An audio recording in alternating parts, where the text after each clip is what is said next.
안녕하십니까. 이것이 신앙 고백이다 시리즈 7권 중 첫 번째 책 벨기카 신앙 고백서 25항 첫 번째 시간입니다. 25항의 주제는 폐지된 의식법이라는 제목입니다.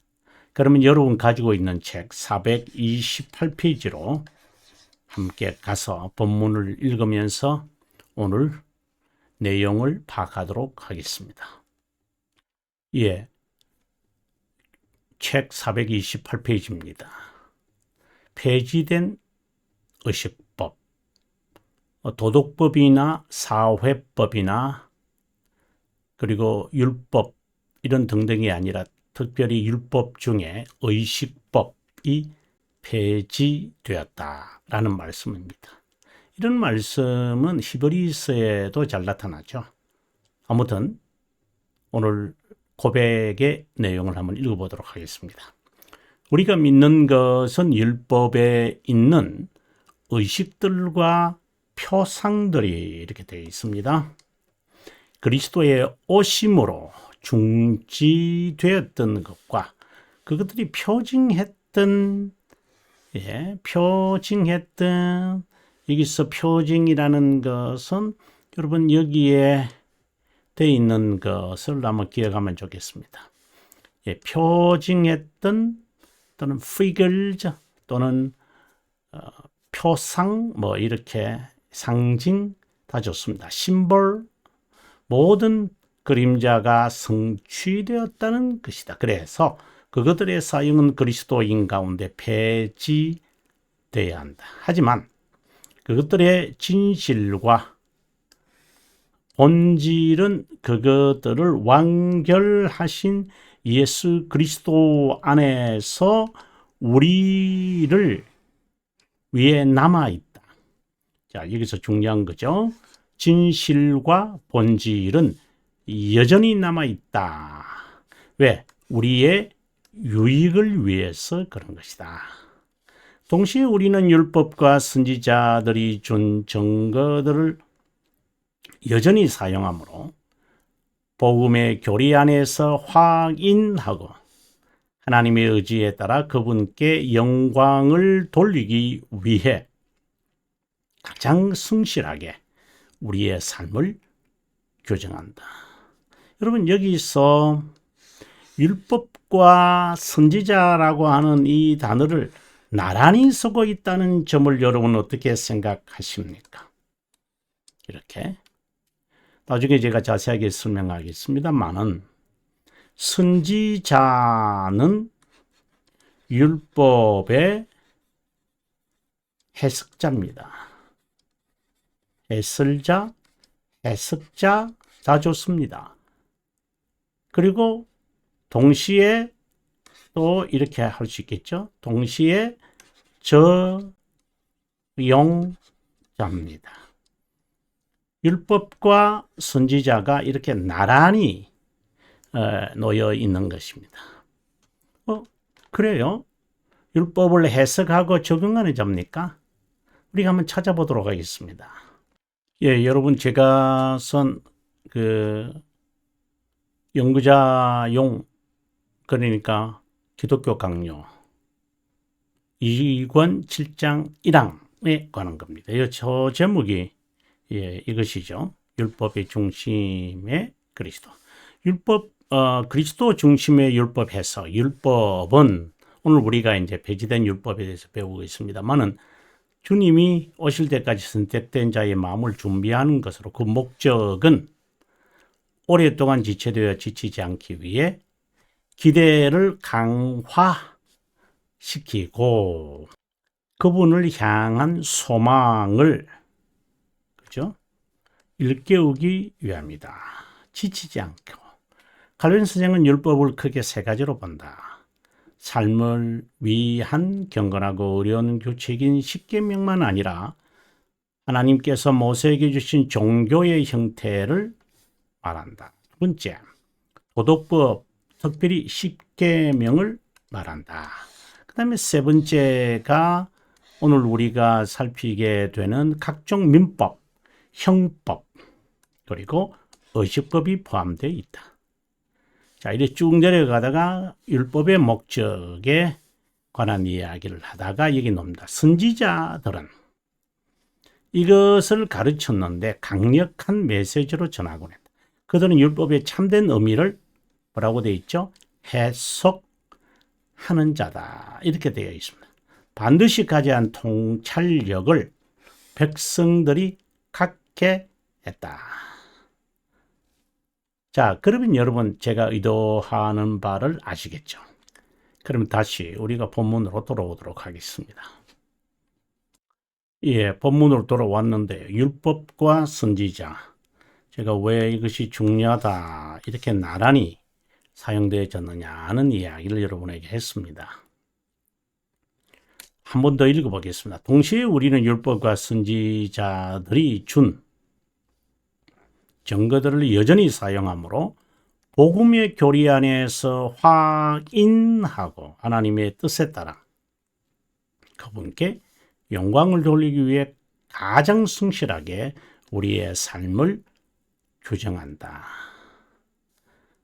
율법과 선지자, 율법은 어떻게 본다면 본문이고 선지자들은 이것을 어떻게 해석했느냐. 그래서 그리스도의 그 삼중직 그 중에 이제 선지자 직무가 있잖아요. 이 선지자 직무의 의미를 교사라고 이야기를 해요. 그 이유는 뭐냐? 율법의 의미를 온전히 해석을 해서 적용하는 분이다. 이렇게 말씀드려요. 그래서 그리스도 중심이다. 이런 말이 예, 우리가 앞서 2권 7장의 1항에서 이제 그리스도 중심 해석 이런 소제목을 가지고 우리가 살폈습니다만은 그 부분을 여러분 다시 한번 좀 자세하게 읽으시면 그 율법에 관한 이야기가 잘 드러나는 것 같아요. 그래서 기독교 강요 2권 7장이 크게 말하면 율법의 목적이라고 되어 있거든요. 율법의 목적은 첫 번째는 CCTV와 같다. 그리고 CCTV만이 아닙니다. 이것은 하나 경고잖아요. 그 다음에 지침과 같다. 인스트럭션이란 말이잖아요.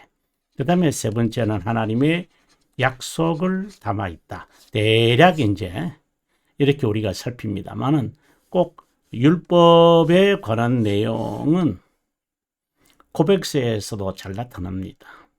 자, 그러면 제가 어떻게 해석하고 있는지 한번 살피도록 하겠습니다. 칼빈 선생 기독교 강요 2권 복음, 사실상 2권의 전체 제목을 What is the Gospel 이렇게 되어 있잖아요. 결국은 of 예수 그리스도에 관한 이야기를 지금 하고 있는 겁니다. 복음의 시작은 이와 같다. 이렇게 이야기하면서 복음서에 마태복음이 시작을 하게 되어지는데 예수 그리스도가 복음이잖아요. 그럼 예수 그리스도가 복음이라는 이 의미 자체가 여러분들이 충분히 알고 있으시겠습니다만은 제가 이것이 복음이다 라고 하는 이 책을 제가 쓰면서 한번 제가 여러분들에게 한번 제가 쇼해 드리도록 하겠습니다. 여러분 그 책을 보고 계십니다만은 The Gospel Speaking이라고 되어 있습니다. 사실 이것은 간략한 교회사 이야기입니다. 이 내용은 교회사 이야기입니다.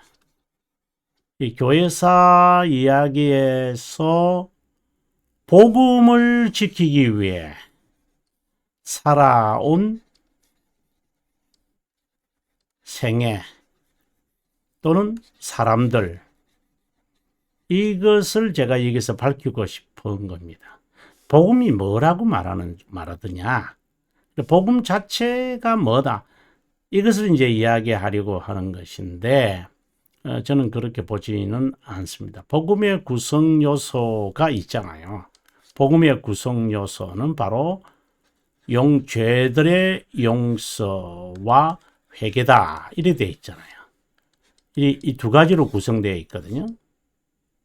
그래서 예수 그리스도가 죄 용서 그분에게 회개하는 이제 이런 정정의 이야기가 나오겠죠. 자, 우리 본문과는 조금 다르기 때문에 다시 우리 본문의 내용을 읽으면서 공부하도록 하겠습니다.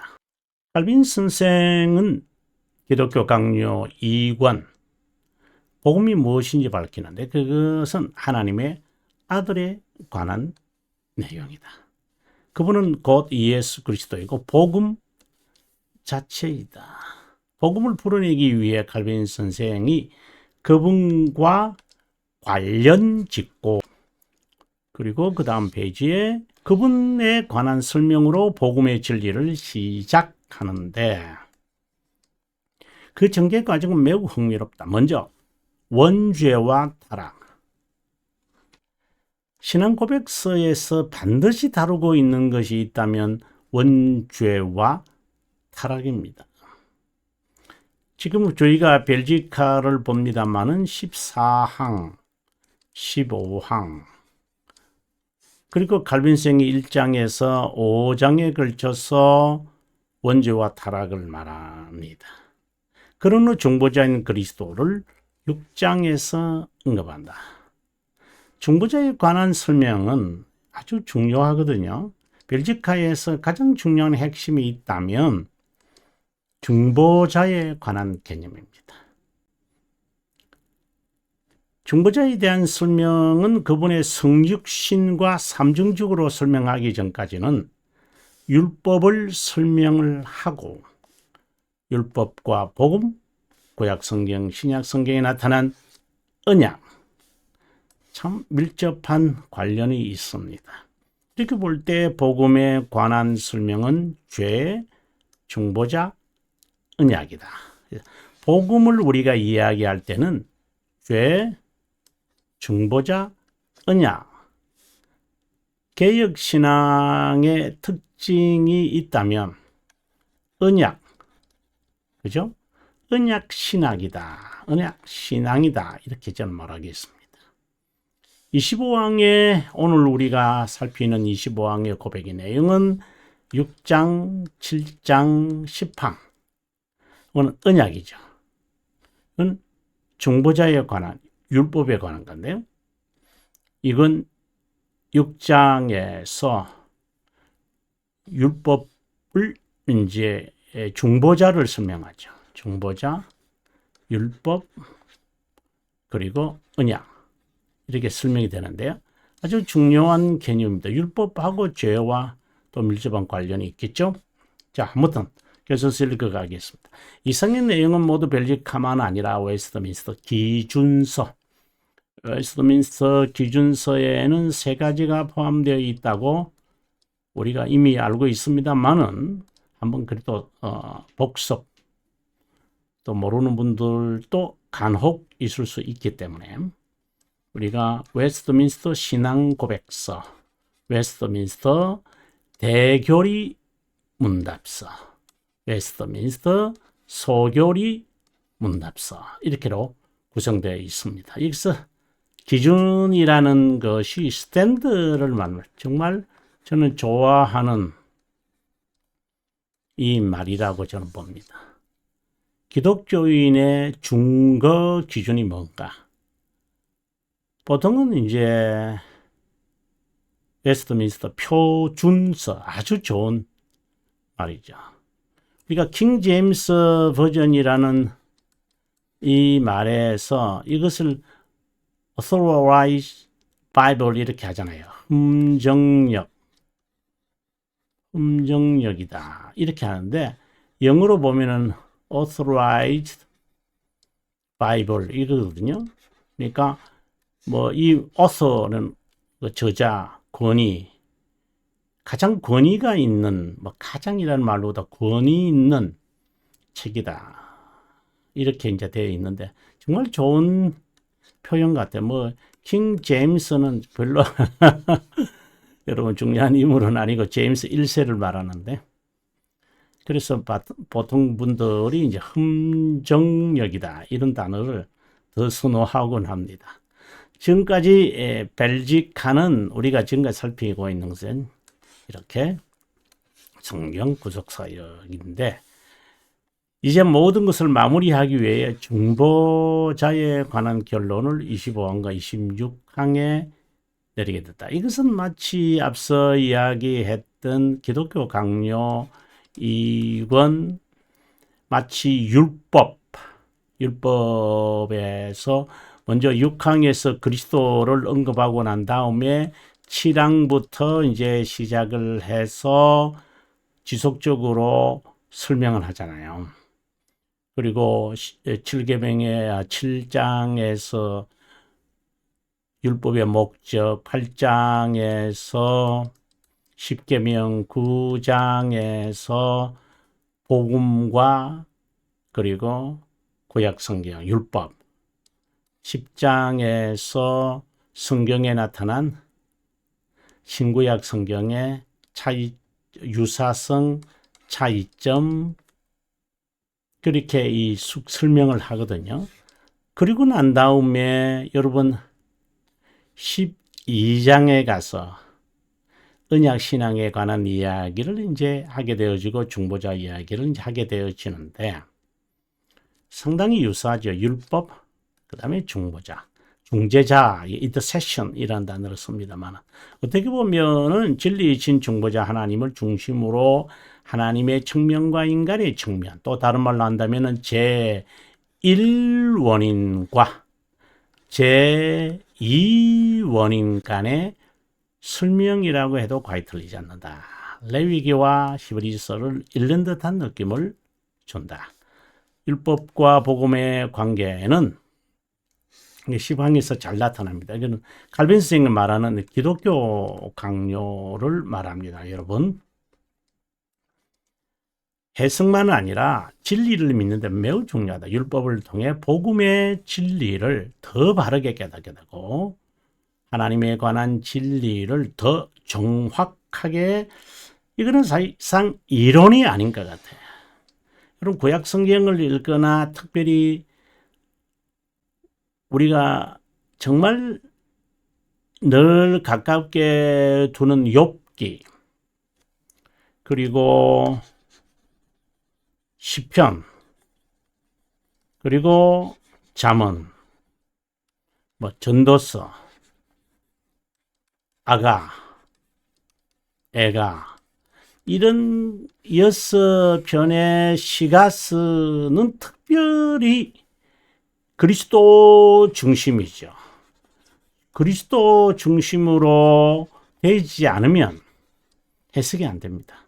물론 너무나도 잘 알고 있는 이론적인데 실제적인 것입니다, 여러분. 물론 성경 본문을 가지고 제가 해석해야만 하는데, 해석하는 원리를 여러분에게 가르쳐 드리고 싶지만 실제로는 오늘 이 본문의 내용이 더 중요하기에 그냥 넘어가도록 하겠습니다. 율법의 폐기와 완결에 관한 고백의 내용이다 라고 되어 있습니다. 한번 계속해서 우리가 읽도록 하겠습니다. 이것은 그리스도의 삼중직 중 선지자직에 관한 고백인 동시에 그분이 율법 수여자임을 밝힌다. 선지자, 중보자 그리스도는 율법의 종결자, 목적 완성자야다. 이 의미는 율법의 모든 말씀이 그분을 향하여 위하여 의한 것이고 그분에게서 나온 것인 동시에 율법 수여자인 그분이 율법의 대상자 되어 그것이 명하는 모든 용어를 완전히 영원히 성취했다. 그것에 따른 모든 저주와 벌을 받았다는 것이다. 그래서 율법의 저주, 율법으로부터의 자유, 이 이야기를 우리가 자연스럽게 나오게 되는 것도 이 때문이죠. 이것은 구속사역을 완성하셨다는 것을 의미한다. 우리는 더 이상 율법에 얽매이거나 저주를 받지 않는다. 구약 성경 시대에 성도들은 중보자 없이 하나님의 자비함을 깨닫지 못한다. 그렇다면 중보자가 율법에도 있었다라는 것을 찾아내는 것이 말씀을 선포하는 자들의 의무라고 생각이 듭니다. 저도 말을 이렇게 간단하게 하지만 실제로 구약 성경 율법을 통하여 중보자 하나님을 마치 발굴해낸다는 건 조금 어폐가 있고 그분을 찾아서 선포한다는 것이 그렇게 쉽지만은 않은 것 같습니다. 구약 성경 시대의 성도들은 중보자 없이 하나님의 자비하심을 중요한 단어죠. 중보자, 자비함. 이 의미는 하나님이신 그분이 자신의 영원한 작정을 인류의 타락으로 인해 계시하심으로 우리가 비로소 그분의 영원 불변하는 자비함을 깨닫게 된다는 것이다. mercy. 여러분 늘 잊지 마셔야 하죠. 언약도 자비함의 언약입니다. 그죠? 정말 중요한 개념입니다. 이뿐만이 아닙니다. 하나님은 이 자비함을 누구에게 베풀까요? 선택된 자에게 하나님은 베푸십니다. 이와는 달리 정의는 누구에게 베푸나요? 바로 유기된 자에게 베풀어요. 여기서 우리가 중요한 것을 찾아야 되는데 선택된 자에게 자비함에 베풀어지는 이 일이 이것에 대한 계획이 바로 구원의 진리예요. 이것이 실제로 우리의 삶의 역사 현장에서 일어난 것을 우리는 그리스도의 구속 사역이라고 그래요. 이것이 우리들에게 성취되어지는 그죠? 이 관계입니다. 되어지는 것을 우리는 중생이라고도 하고 어떤 사람은 회심 또는 거듭남, 중생이 거듭남이니까요. 또 어떤 사람은 부르심 이렇게 다양한 단어로 씁니다만은 인간의 측면에서 바라봤을 때에 이런 관계가 있고 하나님의 입장에서 바라봤을 때 중생이라는 단어를 주로 쓰게 되어집니다. 자, 아무튼 자비함을 깨닫게 된다라고 하는 것. 또 다른 말로 하나님의 사랑이다. 구약 성경에서는 인자다. 이런 단어로 이제 다양하게 쓰겠죠. 이것을 위해 하나님은 족장에게 직접 꿈 또는 현으로 모세를 통해 그것을 기록하게 하여 보존하게 했다. 그래서 그들은 율법의 의식들을 통해 중요한 문구입니다. 여러분 구원이 그리스도에 의해 완성될 속죄임을 알았다. 우리와 동일한 중보자를 통해 구원이 이루어질 것이라고 바라고 믿었다. 동일한 중보자입니다. 그들은 의식을 통하여 중보자를 바라본 거고 우리는 구속 사역을 통해 중보자를 고백하게 됩니다. 그뿐 아니라 우리와 동일한 언약을 소유하며 살았다. 이것을 신학적으로 covenant theology라고 한다. 이 신학은 성경적이고 교리적이고 역사적이다. 이렇듯이 구약 성경 율법에 기록된 의식들은 상징적으로 뭔가를 의미하고 있다. 그것이 무엇이든지 간에 항상 Christ centered, 그리스도 중심이다. 이 말은 타락전의 상태인 에덴 동산에서부터 그분을 언급하였고 족장과 선지자를 통해 공시되었고 모세의 율법의 희생 제물과 의식을 통해 상징화되었기에 그분이 오심으로 완성된 것임을 의미한다. 이에 따라 우리는 성경의 원리도 방금 이야기한 것처럼 그리스도 중심으로 한다. 이 말의 의미는 그리스도를 중심이라고 하니까 그리스도를 단순히 언급하는 것으로 그리스도라는 이름을 쓰면 그러면 언급하면은 그리스도 중심이냐, 복음이냐? 아니죠. 그 말의 의미는 그분을 바라고 나타내고 이해하고 그분의 삶을 따른다는 뜻이다. 그리스도 중심으로 해석하라는 말의 의미가 이겁니다. 여러분 기억했으면 좋겠습니다. 그 목적은 우리가 순종하는 데 있다. 이것은 우리의 목적이고요. 이것은 그 의미입니다. 항상 그분이 왜 그런가 하면 이거 언급이라고 하는 단어를 여러분 좀 집중했으면 저는 정말 좋겠습니다. 그리스도를 그냥 남발하지 말고 그냥 이렇게 소리를 지르지 말고 순종하라. 왜? 그분이 하나님이시잖아요. 인간이시잖아요. 권능을 지니고 있으시잖아요. 그리고 우리를 향하여서 긍휼히 여기시잖아요. 이러한 측면들을 좀 정확하게 개념화가 돼 있었으면 좋겠다. 혼자 그냥 중얼중얼 거려봅니다. 하나님은 에덴 동산에 있을 때 심정의 법을 기록하셔서 여러분 주목해 주시기 바랍니다. 순종하라고 명하셨는데 심정의 법을 주셨어요. 순종의 조건으로 생명나무인 생명의 언약을 맺었다. 죽음의 고통을 조건하여 선과 악에 대한 지식의 나무를 금하시다. 이것을 간단히 순종의 규칙은 선과 악에 대한 나무 지식의 나무의 실과를 먹지 말라는 것이라고 한다. 이외에 도덕법을 주셨는데 인류를 향한 하나님의 뜻의 선언으로 거룩과 의 공의를 따라 모든 의미를 수행할 때 생명이 약속되어 있지 않고 그렇지 않으면 죽음뿐이다. 후에 하나님은 모세를 통해 출애굽시킨 이스라엘에게 돌판에 새긴 십계명을 주셨다. 그 안에 담긴 다양한 모형을 통해 그리스도 그분의 사역, 은혜, 고난, 혜택만 아니라 의무까지도 준 것이다. 이 모든 의식법은 그리스도 안에서 폐지되었다. 그걸 답습하고 흉내내지 마라 라고 하는 겁니다. 그리스도 안에서 해석되어 우리 삶에 적용해야 한다는 것이다.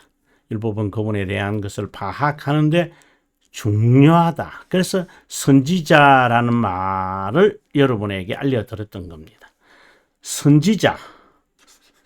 선지자는 율법을 해석하는 자라고 했습니다. 해석자. 그 다음에 적용자. 왜요? 선지자가 그리스도의 순종의 삶을 따르게 살아가는 거죠. 우리가 예레미야나 에스겔을 우리가 보면 물론 이사야도 그렇고 또 다른 에스겔 그 다음에 다니엘도 마찬가지입니다만 그리스도의 모습을 그들이 그리스도를 어떻게 바라보고 살았을까 잘 드러난다고 저는 봅니다. 이것은 율법주의를 지향하는 바리새파와는 다른 것이다. 그분을 향한 메시지를 담고 있다. 정말로 우리가 그리스도를 바라느냐? 우리가 그리스도 중심이라고 할 때 해석은 그리스도를 바라고 그리스도를 위해서 그리스도에 의해서 그리스도를 향해 이것이 정말 진심이냐? 그러면 순종의 삶을 살겠죠. 우리는 여기에 딜레마에 빠지는 거예요. 더 나아가 율법을 준수하거나 그 명령이나 의무를 이행하면 의를 획득한다. 그 의로 하나님께 접근 가능한 거룩함이 우리에게 이루어진다. 우리는 그 거룩으로 에녹처럼 하나님과 교제한다. 이 교제는 하늘나라에서 영원한 교제로 향한다. 그런데 이런 자세는 타락성을 지닌 인간 안에서는 불가능하다. 하나님께서 본래 율법을 주실 때 그런 방법으로 주신 것이 아니다. 그것에 담겨 상징화된 그리스도에 대한 메시지를 읽지 못하고 외식적으로 형식적으로 전수하여 어렵다 여겨진다고 해석을 했다. 하나님의 아들은 성육신을 통해 이런 의미를 완전히 이 이야기가 자연스러운 건 그분이 하나님이시니까 이런 의미에서 그리스도께서 율법을 폐지하러 온 것이 아니라 완전케 하러 왔다고 말씀하신 것이다. 여러분 오늘 우리가 여기서 좀 그만둘까요? 여러분 그리고 432페이지 다음 시간에 공부하도록 하겠습니다. 여러분 시청해 주셔서 감사합니다. 오늘 율법에 관한 정리가 이번 시간과 다음 시간을 통해서 확고해서 그 다음에 26항에 나오는 그리스도의 중보자식을 아주 우리가 길게 설명을 하겠습니다만은 그 내용이 충분히 파악되리라고 봅니다. 남은 시간 행복하시기 바랍니다. 저는 다음 시간에 뵙겠습니다.